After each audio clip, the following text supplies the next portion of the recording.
Começa agora Ciência UFSCar. Conheça, descubra e aproveite as pesquisas e seus pesquisadores e pesquisadoras da Universidade Federal de São Carlos. Uma narrativa antiga se transformou em poesia e aplicativo digital com a criação do jogo educativo Jeriguegui e Jaguar, uma saga que objetiva levar a temática indígena para crianças de 5 a 10 anos. Este objeto cultural é fruto do projeto Tradução, Poética e Artefatos Culturais em Práticas de Letramento na Educação Infantil, apoiado pela FAPESP. A iniciativa foi idealizada e também concretizada por Maria Silvia Sintra Martins, professora do Departamento de Letras da UFSCar. O aplicativo foi produzido em formato game, com várias fases, desafios e prêmios. O seu intuito é contribuir de uma maneira lúdica para a implementação do ensino de história e cultura africana, afro-brasileira e indígena no currículo escolar. E quem está comigo hoje para falar um pouco mais sobre a concepção deste jogo é a professora Maria Silvia. Professora, seja muito bem-vinda aqui ao podcast Ciência UFSCar. Muito obrigada pela sua participação conosco. Bom dia, Adriana. Eu que agradeço. Muito obrigada pelo convite. É um prazer poder conversar com você. O prazer é todo nosso, professora. Para a gente começar esse bate-papo, eu queria que você contasse aqui como que surgiu a ideia da criação desse jogo digital educativo e por que exatamente ele foi pensado neste formato específico, de ser um jogo e de ser digital? Olha, sua questão remete, na verdade, a uma pesquisa de quase 10 anos, tanto pesquisa quanto contato com professores em curso de formação, voltado à educação infantil e também ao ensino fundamental 1. Então, eu venho trabalhando bastante, conversando com professores. Em 2013, pela UFSCar, eu fui coordenadora, de 2013 a 2015, eu fui coordenadora do PNAEC, o Pacto Nacional pela Alfabetização da Idade Certa. E naquela época, então, nós começamos a fazer o nosso grupo de pesquisa, bastante pesquisa, bastante levantamento em torno dos jogos interativos voltados para as crianças, justamente sabendo o quanto que as crianças, cada vez mais, elas estão muito ligadas nos aparelhos celulares, nos jogos, não é? E hoje em dia, mundialmente, existe essa tendência de tentar articular questões educacionais com as questões tecnológicas. Então, como eu dizia, naquela época, nesse triênio, de 2013 a 2015, nós elaboramos um primeiro jogo, que também ele está nesse mesmo site do grupo de pesquisa Letra. Então, na época, nós elaboramos o jogo A Caça ao Tigre de Bengala e a Outros Animais em Extinção. É um jogo mais simples, mesmo porque, digamos assim, a verba era mais escassa. Agora, recentemente, eu submeti à FAPESP esse projeto. Então, já pude contar com uma verba um pouco mais significativa. Isso é muito importante relatar, esse apoio da FAPESP, sem o que esse jogo não seria possível, tá? Então, eu passei primeiro a fazer uma ampla pesquisa, mas eu vou deixar para responder na sua próxima pergunta, em torno de mitos indígenas. Então, você vê que nós tratamos de associar diversas questões educacionais voltadas à educação infantil e ao ensino básico, com ênfase no ensino fundamental 1. Questões tecnológicas que cada vez mais atraem a atenção de todos e muito das crianças, E, por último, a questão que diz respeito à lei, que, de alguma maneira, exige mesmo. É uma lei que vem de 2008, que exige a presença da cultura indígena e afro-brasileira nos currículos escolares. Então, acho que isso responde a sua primeira pergunta. Legal, professora. A gente vê, então, que esse jogo, na verdade, ele vem de pesquisas de longa data, inclusive com outros produtos, então foi algo bem elaborado aí, vamos dizer, de anos. Professora, a história que permeia o jogo, agora entrando um pouquinho aí nesse game, ela se baseia num relato. O relato que é intitulado As Araras e o Seu Ninho, que foi explorado por Claude Lévi-Strauss no livro O Cru e o Cozido, né? E a partir aí desse relato, houve um processo para que ele se transformasse nesse produto final que é o jogo. Então, do relato para o jogo, teve aí um processo, um trabalho muito bem elaborado. Eu queria que você contasse para a gente como que foi, então, o processo de concepção desse jogo educativo. Isso. Então, você vai ver que eu sempre gosto de formar um pouco uma história, né, para poder explicar melhor, né, todos os processos. Então, essa história vem de 2018, quando eu orientei um licenciando em pedagogia Chavante, né, eu orientei o TCC dele. Então, foi com base nessa orientação, escutando as histórias que ele me relatava e que depois fizeram parte do TCC dele, eu falo histórias, né, são narrativas míticas, né, que ele me relatou a respeito dos Chavantes. Então, com base nisso, eu submeti o projeto à FAPESP, isso no final de 2019. Eis que chega a pandemia. Então, significa que, na verdade, ao submeter o projeto, eu pretendia viajar às aldeias e poder ter esse contato mais direto com os Chavantes, em princípio, e coletar junto com eles certas narrativas para depois transformá-las em jogos.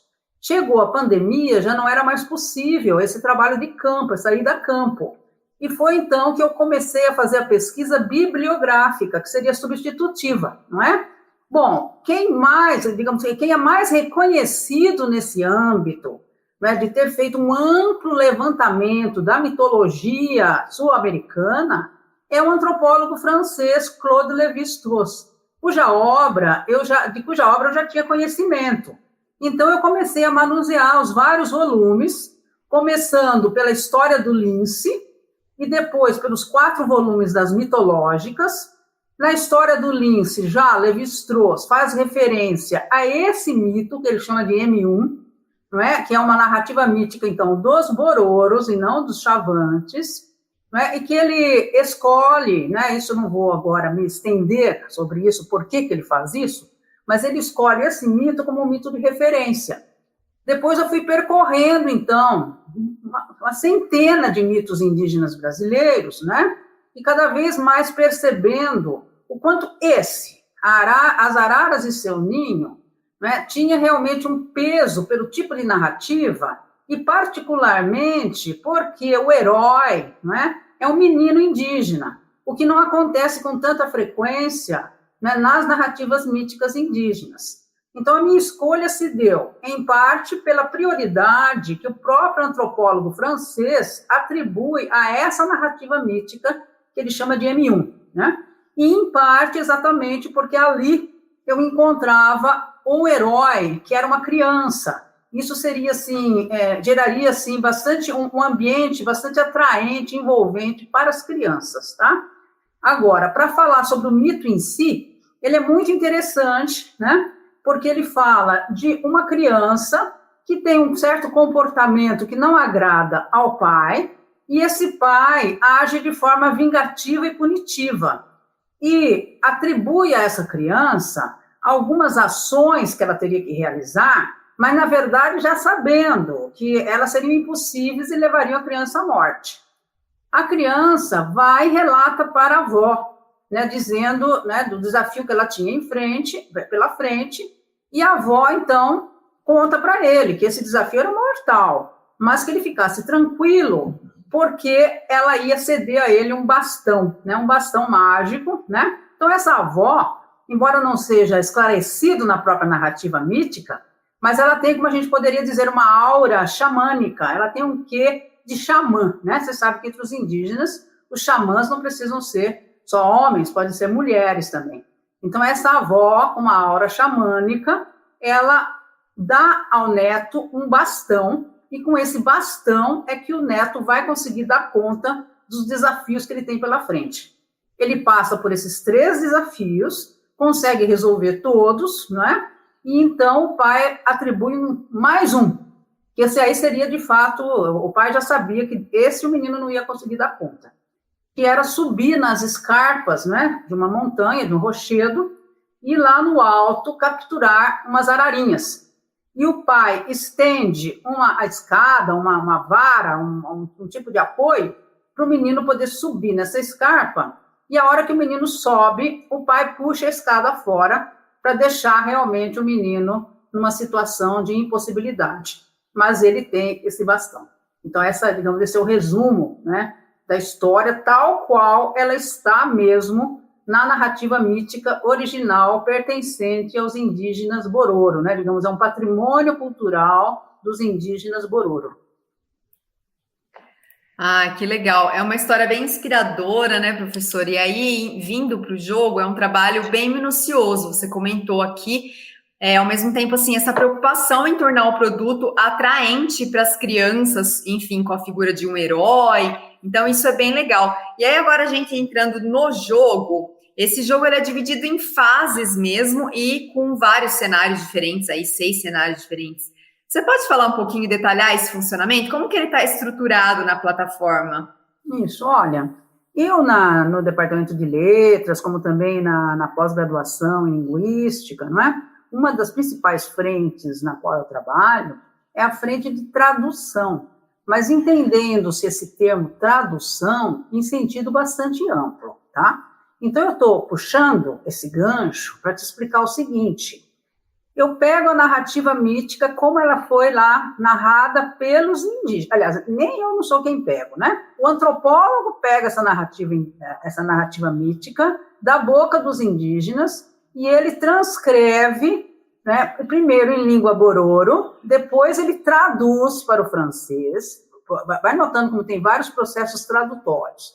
Depois, uma intelectual brasileira traduz para o português, para que ele possa ser, então, publicado, a coletânea do Lévi-Strauss, né, mitológicas, possa ser publicada aqui no Brasil.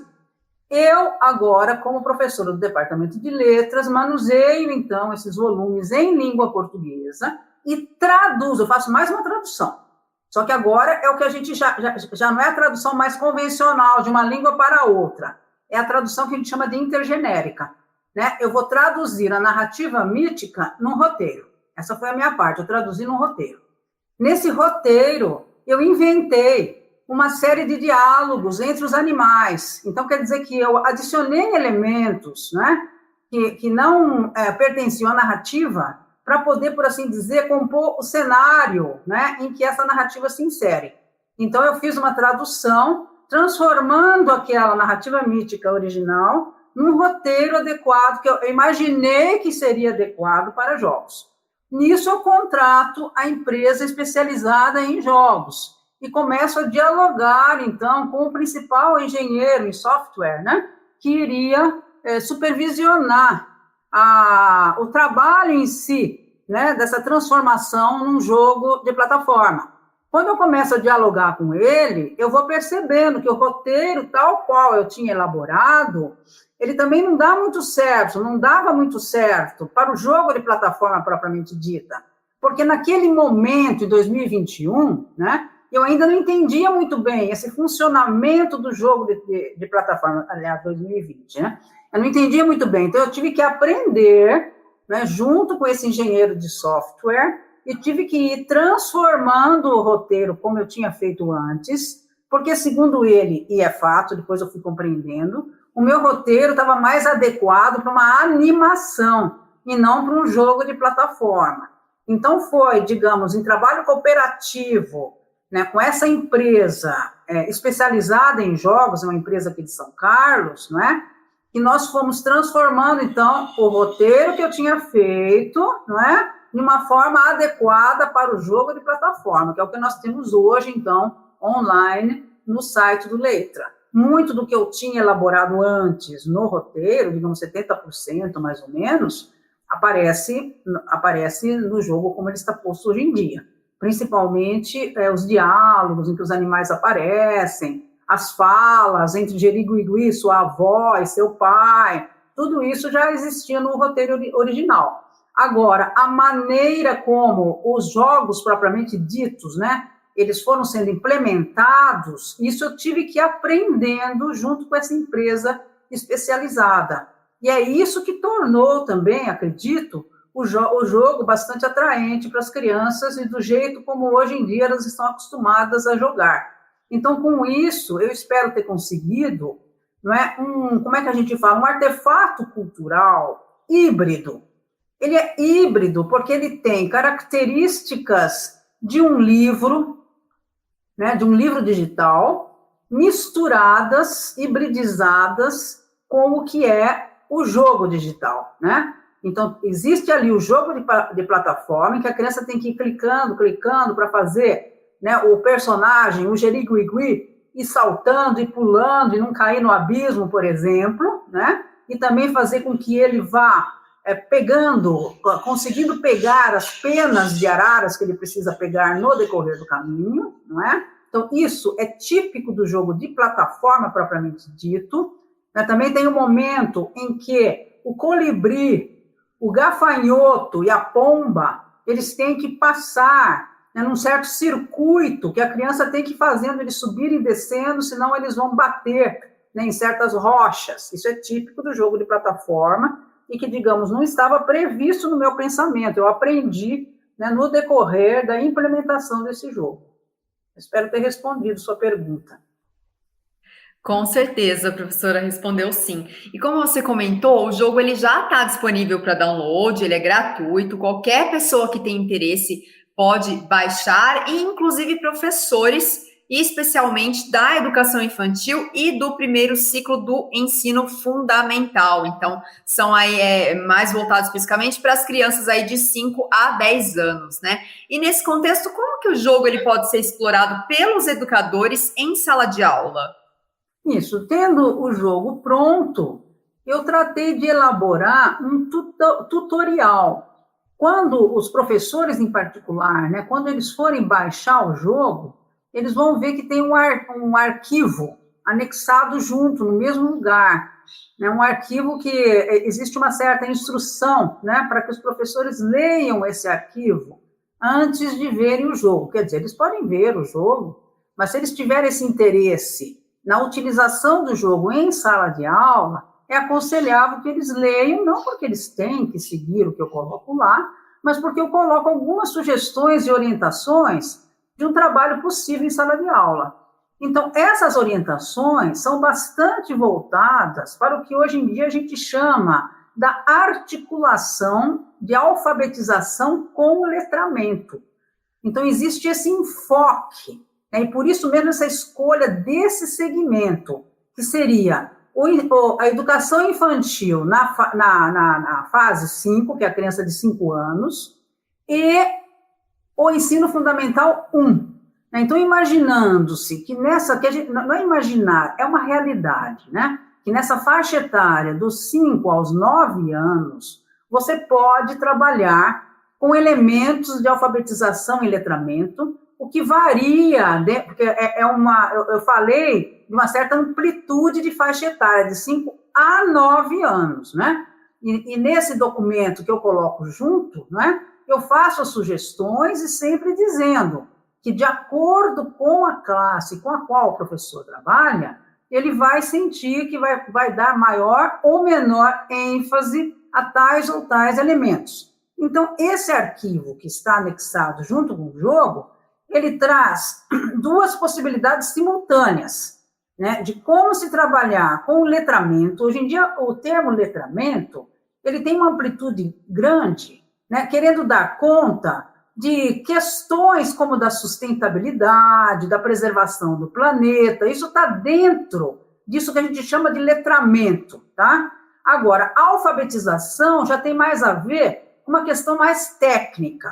Então, quer dizer que eu proponho que o professor trabalhe com esse jogo durante um semestre, tá? Eu faço essa proposta de um trabalho durante um semestre, em que a cada semana ele trabalha com certas palavras que aparecem no jogo, simultaneamente nessas duas frentes de letramento, ou seja, então, de acordo com a palavra que eu estou sugerindo ali naquele momento, por exemplo, eu sugiro num certo momento a palavra jabuti, né?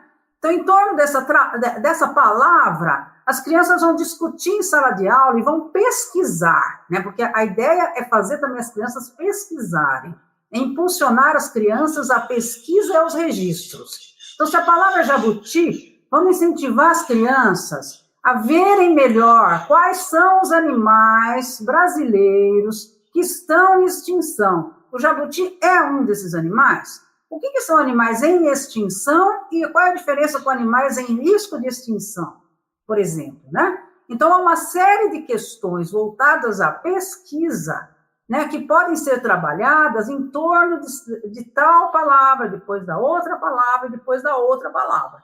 Agora, paralelamente, se a palavra é jabuti, o professor pode pegar e falar, peraí, deixa eu aproveitar esse ti do jabuti e vamos ver que palavras que a gente pode formar a partir desse ti. Vamos pensar no tá, vamos pensar no o tu, tatu, por exemplo, tatu dá para ser formado. Isso eu já estou trabalhando com alfabetização.